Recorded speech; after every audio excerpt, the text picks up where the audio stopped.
ওই যে সীমান্ত, যেদিকে তাকিয়ে বারবার আহাজারি করছেন একজন বাবা।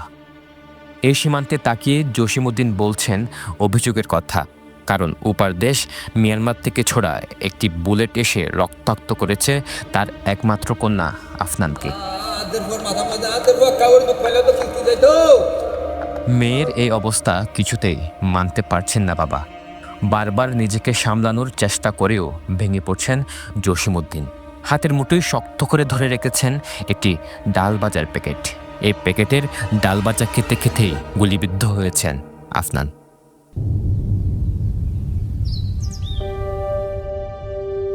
এই প্যাকেটে এখন আর খাবার নেই। এটা হয়ে উঠেছে বাবার কাছে স্মৃতির সবচেয়ে বেদনাদায়ক সাক্ষী। আমার মেয়ে হঠাৎ করে দোকানে চলে গেছে, আমি জানি না, দোকানে চলে গেছে, মেয়ের উঠের দোকানে। স্যার যখন নিচে নামি গেছে, একটা মোবাইল কল আসছে যে তোমার মেয়ে গুলি খাইছে। মেয়ের উঠে কোথায়? এখানে তো কেউ গুলি খাই নাই, গুলি খাইলে এখানে খাওয়ার কথা ছিল। আমার মেয়ে দোকানে গেছে, এইটা নিছে, এইটা খাওয়ার অর্ধেক খাইছে, অর্ধেক খাওয়ার পরে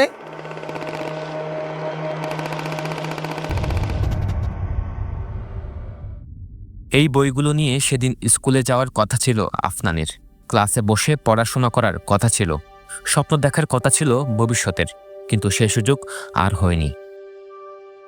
10টা তারিখে বসছি, 5-6টা আনি বই লাগাইছি, 2টা মসজিদের এগুলো লাগাইছি আমি। প্লাস্টার আইনা ভালো করে মারছি, এখান থেকে নাম লিখে আবার প্লাস্টার মারি দিব একটা কাগজ। একটা মেয়ে, শুধু একটা মেয়ে, খারাপ লাগলে কি করবে? গত 11 জানুয়ারি মিয়ানমারের চলমান সংঘাতের একটি বুলেট বাংলাদেশের মাটিতে এসে আঘাত হানে শিশু আফনানের শরীরে। বর্তমানে তার অবস্থা আশঙ্কাজনক।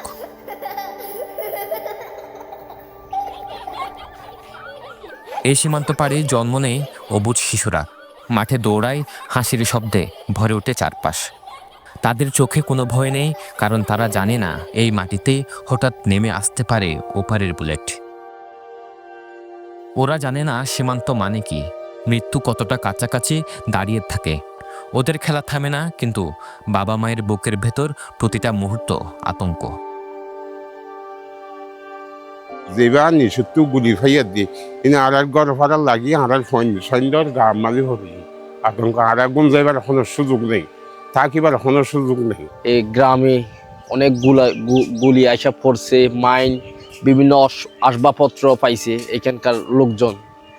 মানে এইরকম যেন গোলাগুলি মানে কখন শান্তিপূর্ণ হবে ভয়াবহতা আছি আমরা।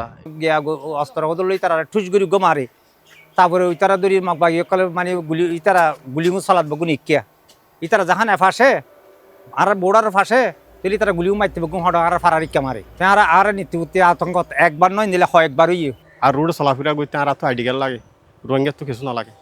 তখন আজ দীর্ঘদিন ধরে ব্যবসা বাণিজ্য নাই, কর্ম নাই, ফজরটা যাই না পারি, আর হানা ফেলে বসে হস্ত হয়ে যাবি।